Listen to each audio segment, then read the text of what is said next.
October. For a lot of you, it's a month when things get colder, the sun starts setting earlier, and the kids all go out trick-or-treating.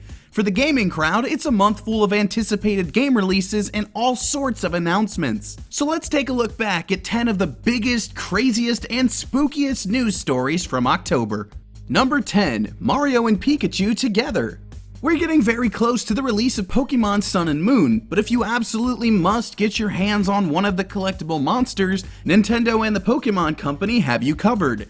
They combined Pikachu and Mario into a new character, and because coming up with names is hard, they called it Mario Pikachu. But it's ridiculously cute, and you can get it as a plushie, keychain, or trading card. Number 9. Star Wars Battlefront Ultimate Edition.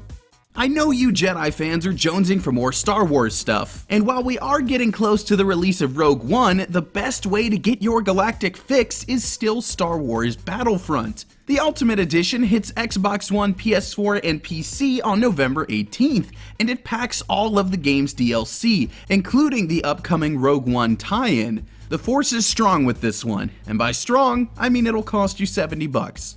Number 8. Resident Evil's Big Numbers. October is the perfect month for scary games, but Capcom has been dropping the latest Resident Evil titles onto the market all year long.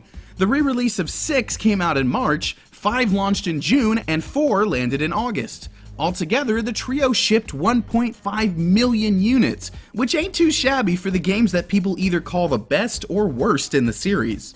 Number 7. Voice actors on strike. What do we want? Better pay! When do we want it? 2 years ago! The SAG-AFTRA union represents several video game voice actors who simply aren't happy with the way things are going in the industry. 2 years of negotiations have led to zero progress, and so those voice actors are now on strike. They're targeting 11 major publishers, including Activision, EA, and Warner Brothers. How this will actually affect the games we play has yet to be seen. Number 6. Mercy's new catchphrase.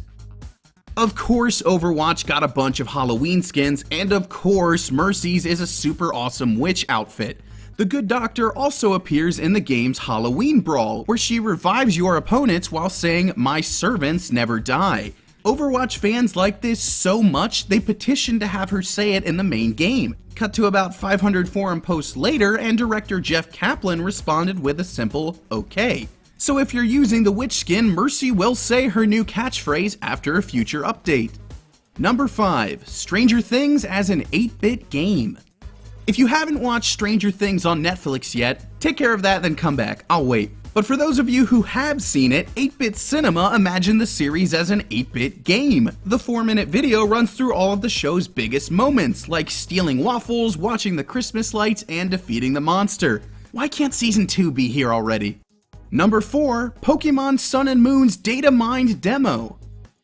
Remember when I said the next Pokemon game was almost out? Well, you can play a special demo on your 3DS right now, and some players have already dug through the code to find a bunch of Pokemon that weren't announced yet. At the risk of spoiling anything, I'll just tell you that data miner Kphotics claims there are 800 Pokemon in the game, and all of that secret stuff can be found on their YouTube channel. Number 3. Halloween celebrations. Mercy's witch costume was just one small part of all the Halloween stuff out there. Overwatch had its new Brawl and a ton of skins, Pokemon Go got a special event with extra ghost Pokemon, the Street Fighter V roster got their own Halloween costumes, and Destiny's Festival of the Lost was in full swing. And that's just off the top of my head. We probably won't see that much seasonal content again until the holidays kick off. Number 2. Red Dead Redemption 2's trailer. It's hard to name a developer as beloved as Rockstar, and it's hard to name a more anticipated game than Red Dead Redemption 2. Finally, over 6 years later, we got the first official trailer for the sequel, and it told us basically nothing. We saw some beautiful woods and prairies and farm towns, and we heard a character who sounded a lot like Dutch Vanderland, a big villain from the first game. Red Dead Redemption 2 is coming to Xbox One and PS4 in fall 2017, so we'll definitely be seeing more of the game in the future. Number 1. The Nintendo Switch. New merchandise, new content, and new games are all fine and dandy, but nothing gets the gaming world excited quite like a new console. After months of rumors and speculation, the Big N finally announced the Nintendo Switch with a hip millennial-filled trailer. The Switch is a hybrid console. You can plug in and play on your big shiny TV, or take the tablet controller with you on the go. The trailer also teased us with some new games, like Mario Kart 8, Splatoon, and what looks like a new adventure for Mario. Nintendo has a big presentation planned for January, so we'll be seeing more of the Switch very soon. These were the biggest stories of last month, but they're just a small part of everything that happened. To check up on all the consoles, games, DLC, and other good stuff, stick with GameSpot. We've got all the latest 24 hours a day, 7 days a week, all year round.